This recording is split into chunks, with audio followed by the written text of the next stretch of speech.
안녕하세요. 오늘도 사연살롱을 찾아주셔서 감사합니다. 저는 지방에서 평생을 살다가 몇 년 전 수도권으로 이사를 온 60대 후반의 여성이에요. 그 몇 년 동안 자식이 뭔지, 인생이 뭔지 참 많이 생각하고 고민했네요. 결국 자식 속마음까지는 알 수 없다고 결론을 내렸어요. 제가 딸 하나, 아들 하나 이렇게 둘 뒀는데 아들은 없는 셈치고 살고 있어요. 이러기까지 정말 별걸 다 겪었는데요. 그 이야기를 제가 여러분께 해보려고 해요. 그럼 바로 이야기 시작해 볼게요. 저는 20대에 결혼해서 딸 아들을 차례로 낳았어요. 그때만 해도 아들을 안 낳으면 시댁 눈치가 많이 보였던 때였죠. 딸을 낳고서 좀처럼 아이가 생기지 않다가 5년이 지나 아들을 낳았을 때는 온 집안이 경사였어요. 저 또한 한시름 놓기도 했고 아들이 고맙기까지 했고요. 시어머니가 그제야 수고했다며 저를 보고 웃었거든요. 세상 모든 자식들이 귀하겠지만 그래서 아들은 저희에게 참 특별했죠. 그런 아들을 키우며 저는 참 마음을 많이 졸였어요. 아들이 은근히 몸이 약했거든요. 갑작스러운 고열이 날 때도 많았고 시시때때로 감기에 갖은 잔병 치레를 많이 해서 밤중에 응급실을 갈 때도 꽤 많았어요. 종합검진을 몇 차례나 하고 그것도 못 믿어와서 대학병원에 가서 5만 가지 검사를 다 했건만 큰 이상은 발견하지 못했어요. 병원에서는 아이가 원래 약한 것 같으니 신경을 많이 쓰라고 하더라고요. 그러니 저뿐 아니라 남편도 그리고 딸아이도 아들한테 정성을 기울였어요. 딸을 생각하면 참 안쓰러운 게 딸아이도 어린 나이였잖아요. 고작 5살 많을 뿐이었는데도 참 의젓하게 동생 먼저 생각하고 많은 걸 양보했거든요. 그럴 만큼 저희 가족은 아들이 먹는 거 쓰는 거 많은 걸 신경 썼답니다. 남편은 원래 건설회사에서 일을 했는데 제가 아들 때문에 채소 하나도 일일이 많은 걸 확인하며 사는 걸 보더니 회사를 관두더군요. 그러더니 어느 날인가 대량의 밭을 사들여서 손수 농사를 짓기 시작했어요. 당시에는 드물게 좋은 종자만 골라서 농약 안 쓰고 순수한 농작물을 키웠죠. 그게 다 아들에 대한 사랑에서 비롯된 것이었네요. 사실 저는 회사 사무실에서 양복 입고 일하는 남편이 좋았기 때문에 굳이 이렇게까지 해야 되냐고 뭐라고 했었어요. 그때 남편이 이렇게 말하더라고요. 우리 민식이뿐 아니라 다른 애를 생각도 하게 되더라고. 세상에 민식이 같은 애가 또 없겠어. 그럼 그 부모들은 얼마나 애 같을지 누구보다 잘 알겠더라고. 그러니 나라도 더 좋은 식재료를 내놓자고 생각하게 된 거야. 남편은 어릴 적 농사일을 많이 도왔다며 걱정하지 말라고 했어요. 그래도 힘든 일이 왜 없었겠어요? 정말 고생도 많았고 그만두자고 하고 싶을 때도 많았는데 남편은 꿋꿋하게 친환경 방법으로 농사를 짓고 유통처를 뚫고 열심히 했어요. 그렇게 저나 남편이 열심히 했지만 어렸던 아들은 먹고 싶은 거 못 먹게 한다고 불평이 많았네요. 나도 다른 애들처럼 학교 앞 분식점에서 떡볶이도 먹고 싶고 아이스크림도 먹고 싶은데 왜 그래? 진짜 못 먹게 하는 게 너무 많아. 민식아, 엄마가 떡볶이 만들어주잖아. 아이스크림도 그렇고 저번에 아빠가 유기농 우유 사오신 걸로 아이스크림 만들었는데 그건 왜 안 먹어? 나도 야채 안 들어가고 달고 매운 거 먹고 싶단 말이야. 아이스크림도 애들하고 똑같은 거 먹고 싶어. 그렇게 실랑이를 하면 딸이 와서 의젓하게 말하곤 했어요. 야, 김민식, 이거 다른 애들은 먹고 싶어도 못 먹어. 왜? 해주는 사람이 없으니까. 그리고 너 그거 아냐? 어릴 때부터 이렇게 먹으면 입이 고급이 돼서 어른이 된 다음에 어디 식당 고급 음식인지 바로 알 수 있어. 멋지지 않냐? 이렇게 온 가족이 아들한테 집중해서 정성을 다했어요. 비가 오나 눈이 오나 아들 생각만 하며 살았던 것 같아요. 고3 때 아이가 힘들까봐 어찌나 다들 마음을 졸였는지 몰라요.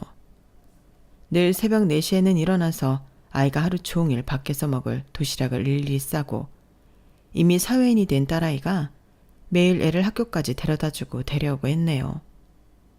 남편은 남편대로 아들이 다른 걱정 안 하고 공부만 할 수 있게 해줬고요. 그런 노력들 덕분인지 아들은 대학생 때부터 더는 약하다는 말을 듣지 않게 되었어요. 병원에서도 아주 건강하다고 했고요. 저도 남편도 그리고 딸도 다 한시름 놓았어요. 특히 딸은 이제 정말 자기 인생 살 수 있겠다고 하는데 얼굴이 다 편해 보이더라고요. 정말이지 딸아이가 단 한 번도 아들한테 하는 걸 질투하지도 않고 오히려 더 어른스럽게 굴어서 정말 고마웠어요. 대학에 간 아들은 꽤 인기가 많아서 같은 과 여자들한테 받은 선물을 자랑하고는 했어요. 그 즈음부터 남편은 수도권의 아파트와 건물을 사기 시작했어요. 솔직히 남편이 유기농 채소랑 유기농 잡곡들로 꽤 돈을 벌었어요. 그러면서 재테크에도 관심이 많아 이리저리 작은 건물부터 사고 팔고 하더니 저랑 둘이 노후 편안히 보내야 한다고 마련을 하더라고요. 그러면서 당장은 애들한테는 말하지 말자고 하더라고요. 애들을 못 믿어서라기보다 우리가 우리 것도 잘 챙겨야지. 어차피 민영이 민식이 줄 건 다 있잖아. 그것만도 우리 애들 결혼 남부럽지 않게 시킬 수 있어. 저는 알겠다고 남편 뜻에 따르겠다고 했네요. 그리고 시간이 흘러서 아들은 대학을 졸업해서 취직을 했고 딸아이는 영어학원 강사를 하다가 좋은 남자를 만나 결혼을 했어요. 남편은 말했던 대로 딸의 결혼식을 참 잘 치러줬어요. 아낌없이 해주었고 정말 좋은 호텔에서 누가 봐도 부러울 만큼 해줬거든요. 사돈분들도 교양 있고 좋으신 분들인데 남편이 나서서 그렇게 하니 더 좋아하는 것 같았고요. 결혼하고 나서 딸하고 사위는 참 저희한테 잘했어요. 사위가 어찌나 살갑게 굴고 정이 많은지요. 저희 부부는 멀리 사는 저희한테 꼬박꼬박 찾아와 주는 게 고마웠어요. 남편 농사는 스마트팜이라고 정보통신 기술을 이용하는데 그래도 사람 손 가는 데가 많거든요. 그걸 사위가 선뜻 들어서서 다 도와주는 거였어요. 같이 일하는 사람들하고도 잘 어울렸고요. 안녕하세요 여사님. 저번에 인사드렸죠. 저 이 집안 사위 되는 사람입니다. 그건 제가 같이 돕겠습니다. 이리 주세요. 선생님 고생 많으세요. 저희 장인어른 앞으로도 많이 도와주세요. 이건 제가 할게요. 저 주세요. 친아들도 안 하는 걸 일하는 사람들한테 꼬박꼬박 존칭 쓰며 해주니 너무 마음이 든든하더라고요. 나 이런 사위 있다고 아주 온 세상에 자랑하고 싶을 정도로요. 저희 부부 결혼기념일 때는 해외여행 비행기표에 호텔까지 예약하고 용돈까지 주는 거였어요. 니들이 암만 둘이 번다고 해도 한두 푼 드는 것도 아닌 걸 우리가 어떻게 받아. 자네도 직장에서 보통 스트레스가 아닐 텐데 말이야. 나도 예전에 회사 생활 해봐서 알아. 장인어른 그런 말씀 마세요. 돈을 왜 버는데요. 이렇게 가족하고 잘 지내려고 버는 거죠.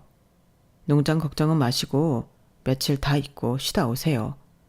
한 번씩 그래야 더 오래 건강하시죠. 네?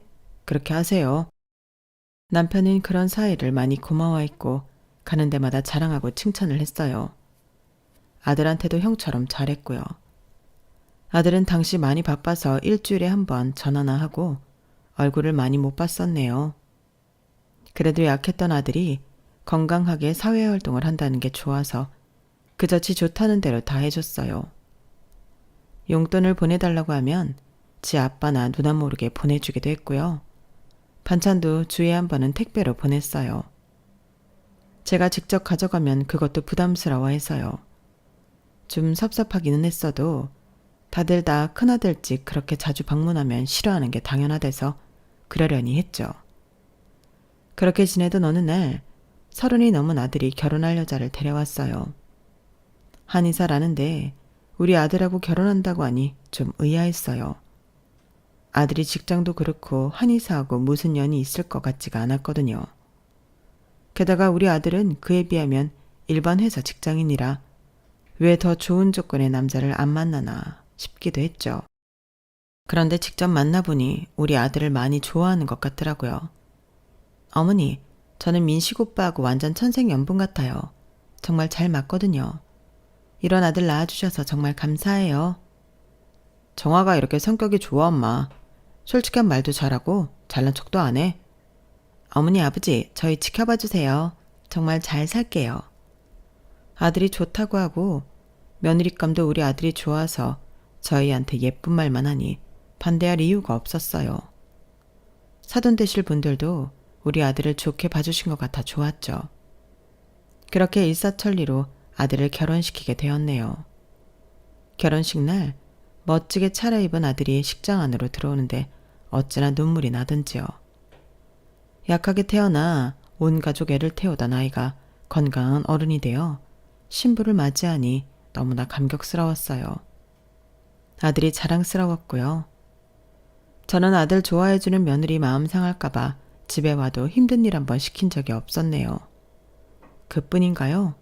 설거지도 하라고 해본 적 없어요. 예, 됐다. 넌 그냥 있어. 여기까지 오는 것도 피곤했을 텐데 푹 쉬다가 챙겨주는 거 먹고. 어머니, 제 친구들이 저를 얼마나 부러워하는 줄 아세요? 이렇게 어머니가 저 손 하나 까딱 안 하게 해주신다니까 너무 결혼 잘했다고 하더라고요. 내 자식 귀하면 남의 자식도 귀한 거고 넌 이제 우리 집 식구 아니냐? 당연한 거다. 남편도 며느리한테 참 잘해줬어요. 아들 내외가 선물을 사오면 그보다 더 많은 걸 챙겨줬으니까요. 아들은 자기가 결혼 잘했다고 좋아하더라고요. 마누라 복이 있다는 게 이런 건가 봐. 내가 진짜 결혼 하나는 잘했어. 새삼스럽기는 지금까지 몰랐다는 거야? 나 같은 여자가 어디 흔한 줄 알아? 그러니까 내가 하자는 대로 하고 나한테 잘해야 돼. 둘이서 제가 없는 데에서 한 대화였지만 교실에 나왔다가 우연히 들었죠.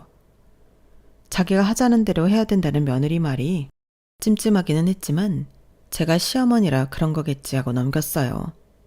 그러다가 며느리가 임신을 하게 되었어요.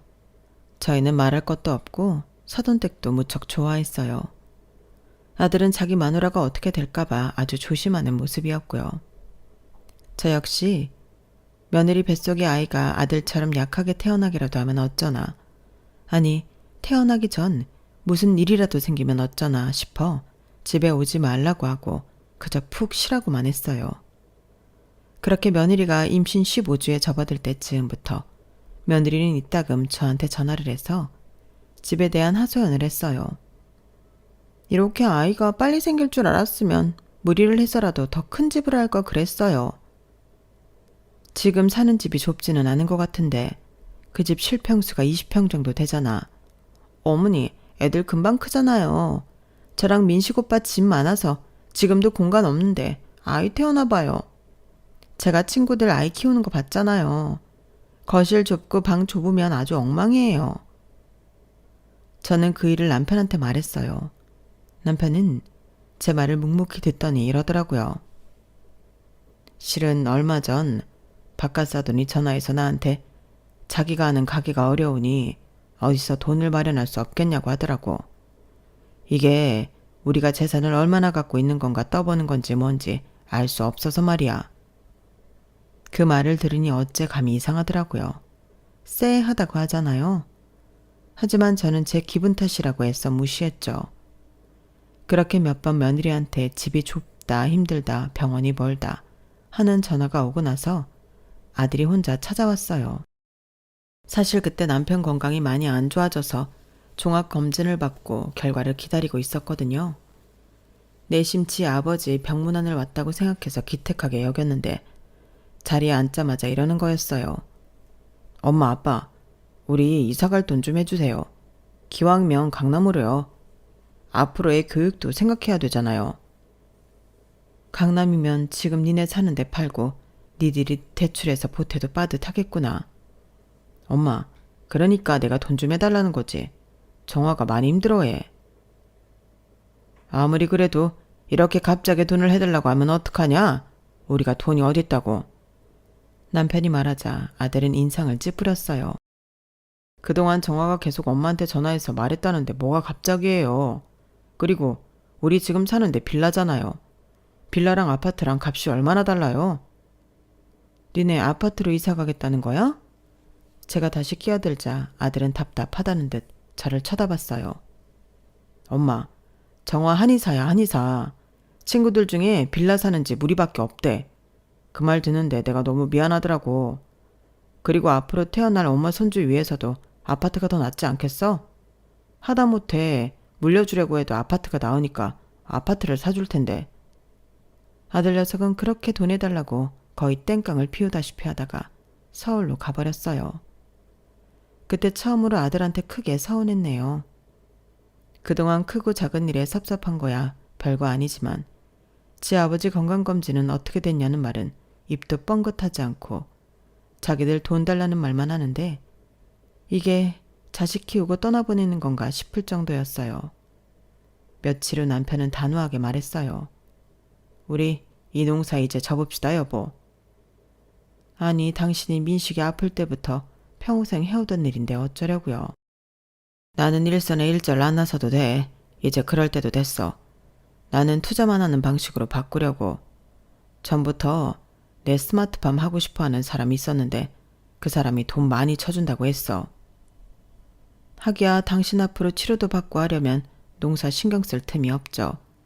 그래서 그 돈으로 민식이네 아파트 사주게요? 걔들한테 유산 미리 주는 셈 치는 거야. 이 정도면 우리 할 만큼 한 거잖아. 남편은 정말 큰 결심을 했고 저도 알겠다고 했어요.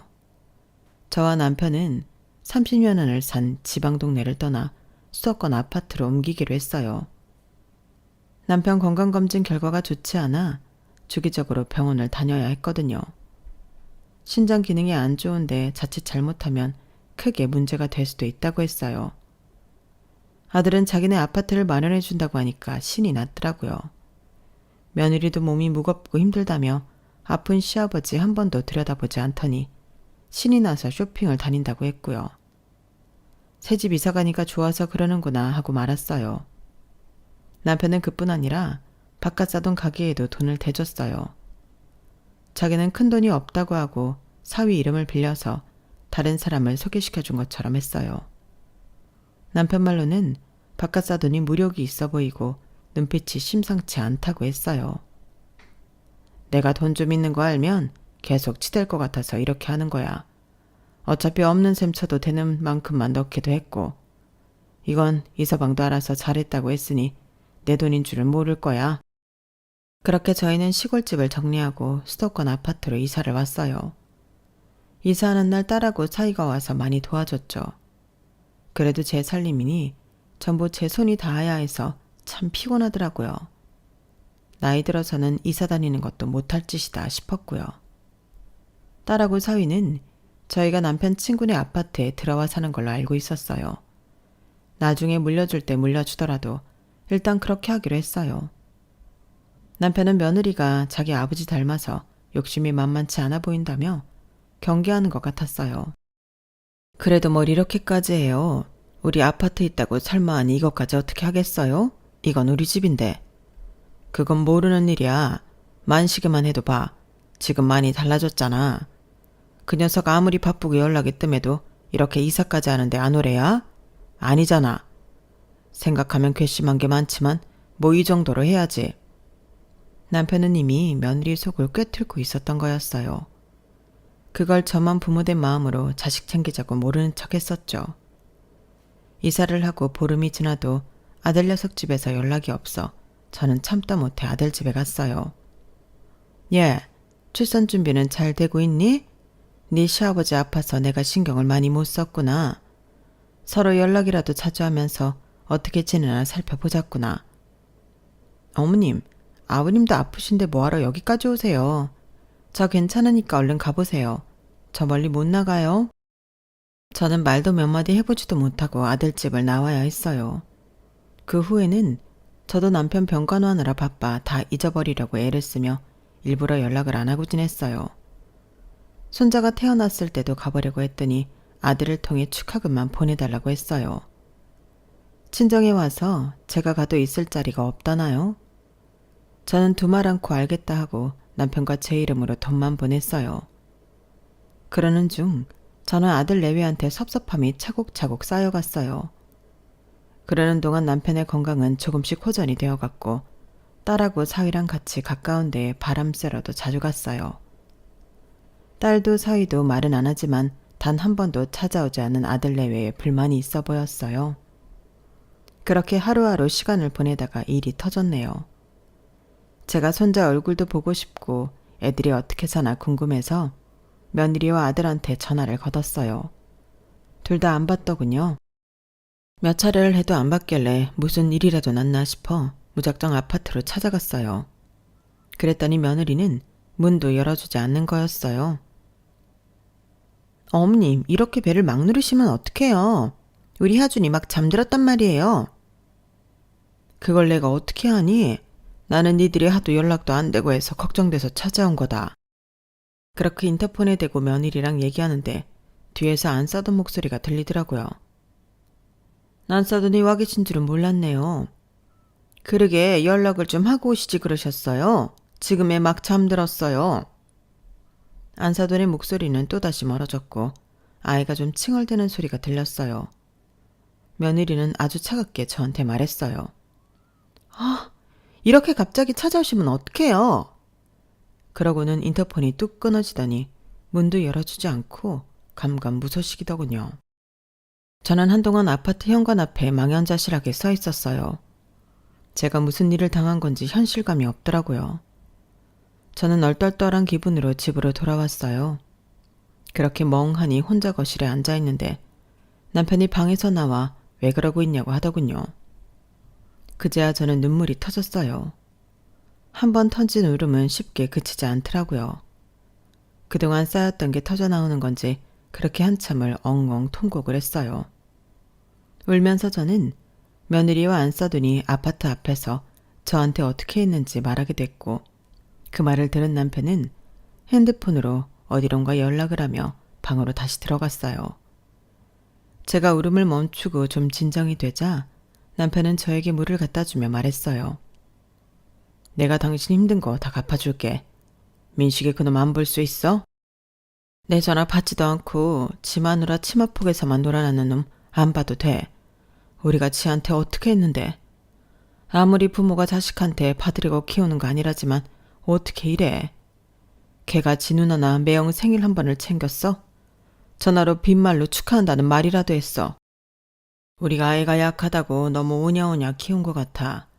이렇게 자기 형제지간도 몰라보고 이기적으로 굴 줄은 몰랐네 나도. 민영이는 누나라고 지한테 그렇게 신경을 썼는데 말이야. 남편은 뭔가 단단히 결심을 한 것 같았어요.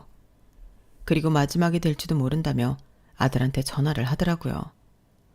한참 전화를 안 받던 아들이 전화를 받았는데 아들 목소리가 핸드폰 밖으로 다 들리더군요. 왜요? 무슨 일 있으세요? 아버지가 자식한테 전화하는데 무슨 일 있어야 하냐?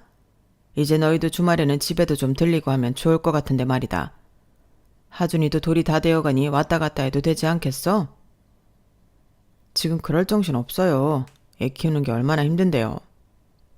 그런데 남편은 뒤에서 며느리 목소리가 들린다며 며느리를 바꾸라고 했어요.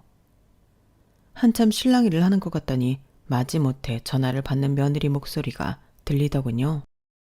그래, 시애비다. 오늘 낮에 네 시어머니한테 있었던 일 다 들었다. 아무리 연락을 해도 안 받으니 찾아갔던 건데 꼭 그렇게 했어야 했냐? 아버님, 제 입장도 생각해 주셔야죠. 제가 지금 어머니랑 마주 앉아 뭘 하겠어요. 그리고 아버님도 아프신데 병원 치료 잘 받으세요. 나는 치료 잘 받고 있다. 그건 그거고 이건 이거 아니냐? 지금 저한테 따지시는 거예요? 갑자기 왜 이러시는데요? 갑자기가 아니다. 그간 니들이 너무 소원했으니 하는 말이야. 그리고 너는 어째 나한테 빈말이라도 니네 한의원 들러라. 침이라도 놔주겠다는 말도 없구나. 아버님 병은 양이 찾아가신 게 나아요. 저한테 뭐 보약 같은 거 받고 싶으세요? 그럴 거면 오시고요. 근데 저는 가족이라도 공짜나 할인은 없거든요. 제 값을 주고 먹어야 약해도 좋은 거라고 생각해요. 남편은 더 이상 듣지 않고 전화를 끊었어요. 그리고 무슨 문자를 봤더니 전화를 하더라고요. 난데 지금 그 땡땡 한의원에 넣은 거 회수한다고 말해. 바로. 그리고 땡땡 식당 돈도 빼고. 나는 지금 부동산 좀 다녀올 테니까. 남편은 제가 뭘 물어볼 틈도 없이 밖으로 나갔고 한참 만에야 집에 들어왔어요. 그리고 좀 있으니 아들한테서 전화가 불이 나게 오더라고요. 남편이 절대 전화 받지 말래서 안 받으니 아들 며느리가 번갈아 전화를 하고 난리도 아니었어요. 그날 밤 저희 집에 아들내외가 손자를 들쳐업고 찾아왔어요. 어머니 하준이 보고 싶어 하셨잖아요. 그래서 데려왔어요. 뭘 애까지 이 밤에 끌고 오니? 애는 집에 두고 오지. 네 어머니가 봐줄 거 아니야. 저의 쌀쌀맞은 목소리에 며느리는 놀랐는지 주춤하더라고요.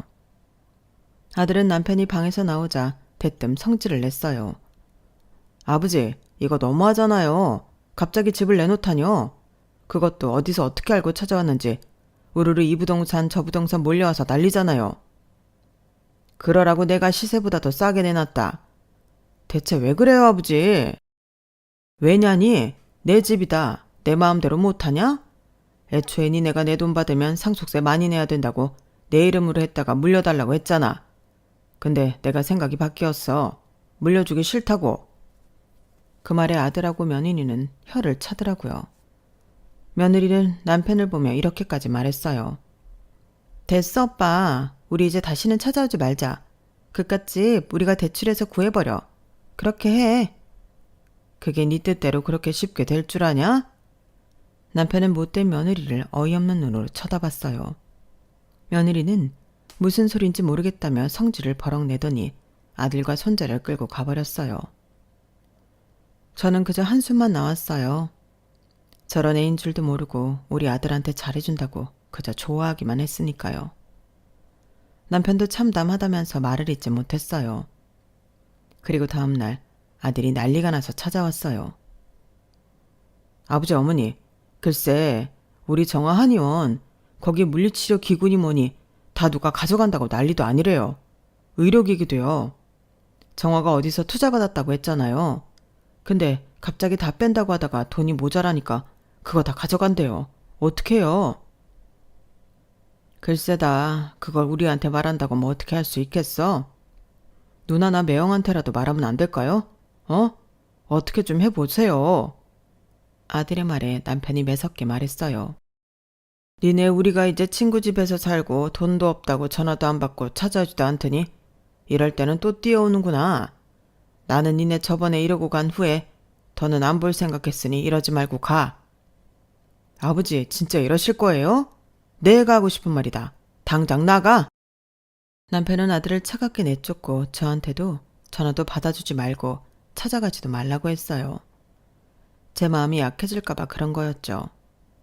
하지만 저도 애들한테 너무 당했다는 생각이 들어서인지 곱게 봐주고 싶은 마음이 없었어요. 그러고 나서 저녁에 창거리를 사려고 현관문을 여는데 며느리가 불쑥 안으로 들어오는 거 아니겠어요? 거기 서서 저나 남편이 나오기를 기다렸던 것 같아요. 며느리는 저한테 따졌어요. 어머니, 제가 그렇게 큰 잘못을 했어요? 겨우 문 한 번 안 열어줬다고 집을 나가라뇨. 저한테도 사정이 있는 거잖아요. 왜? 니네가 알아서 대출받아 집 산다며? 그게 안 되나 보지? 어머니 이렇게 빈정대실 거예요? 아무리 아버님이 해주신 집이라지만 제 집인데 그렇게 불쑥 찾아오면 안 열어주는 게 다행이잖아요. 고작 그런 일로 이러시는 거 너무하세요. 너무하다고 생각하려면 해라. 난 네 시아버지는 더 이상 너희 품을 생각 없어. 네가 시아버지 아프다고 전화를 한 번 하기로 했냐 뭐 했냐? 며느리로 하는 건 없고 네가 챙길 것만 생각하잖아. 괘씸한 것도 정도가 있는 거야. 며느리는 안 되겠는지 짜증을 내며 돌아갔어요. 그러자 방에 있던 남편은 저한테 나가서 저녁을 먹자고 하더라고요. 잘 차려 입으라고요. 저는 남편이 무슨 생각이 있는 것 같아 남편이 말하는 대로 잘 차려입고 따라 나섰어요. 남편도 그날따라 평소와 다르게 고급 양복을 입었더라고요. 그렇게 저희가 간 곳은 바깥 사돈이 하는 식당이었어요. 규모가 있는 한정식 집이었는데 한 번도 와본 적은 없었네요. 식당 밖에서는 사위가 어떤 남자하고 기다리고 있더라고요. 사위랑 같이 남편 투자를 관리해주는 사람이었어요. 그 사람과 인사를 하고 있는데 가게에서 바깥 사돈이 나와 관리해주는 사람한테 굽신거리더라고요. 아유 사장님, 저희 장사 잘 되고 있습니다. 그런데 갑자기 투자금을 빼신다고 하면 저희도 여러 가지로 곤란합니다. 절대 손해보지 않게 할 거니까요. 투자금은 좀 봐주시죠. 그럼 실제 투자하신 분하고 말씀을 나눠보세요.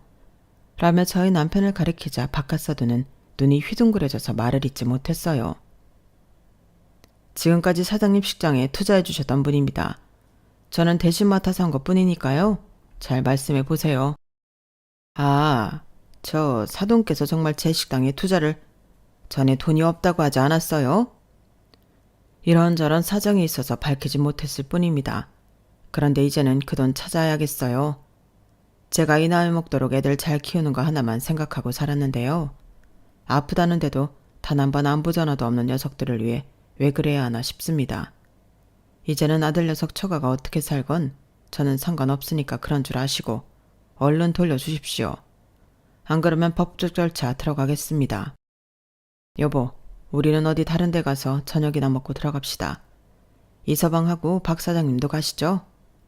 남편이 앞장서서 저와 사위와 박 사장을 끌고 가니 박하사도는 우리 앞을 가로막으며 사정을 했어요.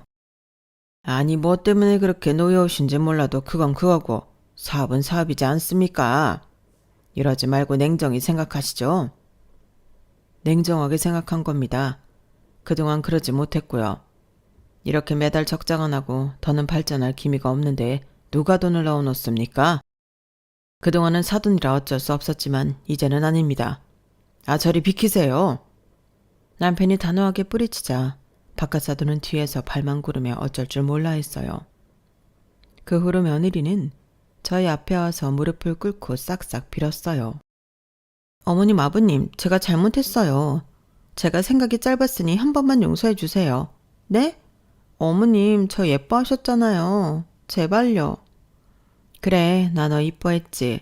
한 번만 용서해달라고? 나는 너한테 그동안 여러 번 기회를 줬어. 그런데 너는 나한테 어떻게 했니? 우리 남편 농장 팔아서 마련한 아파트에서 현관문도 안 열어준 게 너야. 나는 그런 며느리는 다시는 보고 싶지 않구나. 그러자 밤에는 아들이 찾아왔어요. 그런데 이놈이 술에 취해서 행패를 부리는 게 아니겠어요? 나 키워준 게 그렇게 대수야? 날 뭐 얼마나 특별하게 키웠다고 툭 하면 그게 유세 떠느라 온 가족이 난리인지 모르겠어.